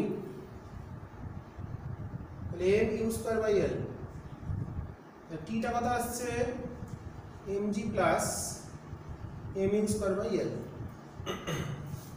টি এর মান দিয়েছে 784, mg টা কত আসছে 40 into 9.8 equals to m 40 by plus 40 by l into u square. তো ইউটার থেকে আমরা ভি বার করব, থেকে সেখান থেকে থিটা 0 এর মানটা বার করতে হবে। তো সেটা তাহলে কত চলে আসছে আমাদের 784 ডিভাইডেড বাই 40 ইনটু 9.8, এটা আসছে 2, তাহলে আসছে 12 বাই, এটাকে এটা 2 আসছে 2l বাই 40, এটা হলো ইউ স্কয়ারের মান, ইউ স্কয়ারের মানটা হলো 12 বাই 40, কারণ টানটা সর্বোচ্চ একদম সর্বনিম্ন বিন্দুতে। তো তাই যদি হয় তাহলে আমরা আমরা লিখতেই পারি। অতএব যেখান থেকে ছেড়েছিলাম এখান থেকে ছেড়েছিলাম, এটা হচ্ছে আমাদের এন এর স্থিতিশক্তি কত ছিল, অতএব mgl into 1 minus cos theta 0 সমান এখানে হাইয়েস্ট পয়েন্টে হাফ mu স্কয়ার। লোয়েস্ট পয়েন্টে যেটা গতিশক্তি সেটা হাইয়েস্ট পয়েন্টে স্থিতিশক্তি, তাহলে m টা কেটে গেল, তাহলে g মানে 9.8 into l 1 minus cos theta 0 সমান হাফ ইউ স্কয়ার, মানে বেরিয়েছে হচ্ছে 2 l square by 40, 2 l by 40 sorry, lটা কেটে গেল, তাহলে 9.8 ইন্টু 1 মাইনাস কস থিটা 0 সমান আসছে হচ্ছে 1/40।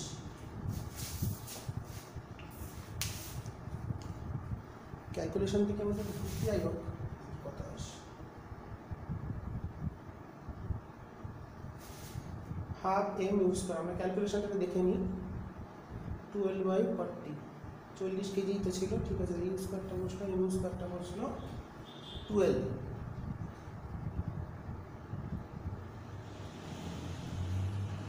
স্কয়ারটা হচ্ছে ও সরি মানে আমরা এম এর মানটা, ও এমটা তো আমরা আগে কেটে দিয়েছি, এদিকে টাইমটা কেটে দিয়েছি, জি কেটে গেছে, এল কেটে গেছে, এখান থেকে আমাদের তাহলে আসছে কত কস থিটা, ক্যালকুলেশনটা কোথায় কন্ট্রোল হচ্ছে, সরি আমি এক জায়গায় ক্যালকুলেশন একটু ভুল করে ফেলেছি, যাই হোক এটা ঠিক আছে, এইখানটা একটু ভুল লিখেছি, এটা তো বিয়োগ হবে, ভাগ কেন হবে, তো এটা আসছে আমাদের 784 মাইনাস, এটা হচ্ছে ওই ক্যালকুলেশন একটু ভুলভালি করে ফেলি মাঝে মাঝে, তোমরা একটু খেয়াল করো, 392, তাহলে 300টা আসছে 392 392 l সমান 40 স্কয়ার, তাহলে এটা এখান থেকে আসছে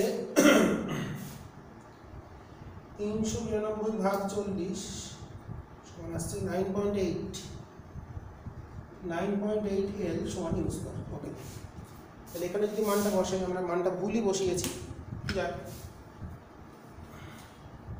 তাহলে এখানে আসছে ইউ স্কয়ারের জায়গায় আসছে হাফ ইন্টু এমটা কেটে গেছে 9.8 l, 9.8 l কেটে গেল, তাহলে এটা সমান হচ্ছে হাফ, তাহলে cos থিটা সমান আসছে হাফ, তাহলে cos থিটা 0 সমান হাফ, তাহলে থিটা চলে আসছে 60 ডিগ্রি। মানে ক্যালকুলেশন ভুলের জন্য একটু সময় নষ্ট হলো, আমি ক্যালকুলেশনটা ভুল করেছিলাম। তো যাই হোক, আজকে বেশ কিছু অংশ আমরা কমপ্লিট করলাম, গুরুত্বপূর্ণ শক্তি সংরক্ষণটা খুব ভালো করে দেখবে তোমরা, আর যে অঙ্কগুলো 3টা অঙ্ক করালাম, লাস্টের অঙ্কটা একটুখানি করতে সময় লাগলো, আমি ক্যালকুলেশন উল্টোপাল্টা করে ফেলেছিলাম। তো যাই হোক, সেটা আলটিমেটলি আমরা খুঁজে পেয়েছি কোথায় ভুল, আমি এটা ভাগ করে দিয়েছিলাম বিয়োগের জায়গায়, তো তোমরা ঠিক করে দেখে করবে, আর অঙ্কগুলো কেমন লাগছে জানাবে, আর সবাই সুন্দর করে লিখে নেবে। আজকে বলেই শেষ করছি, অনেকক্ষণ হলো, অনেকক্ষণের লম্বা ভিডিও আজকে আমাদের।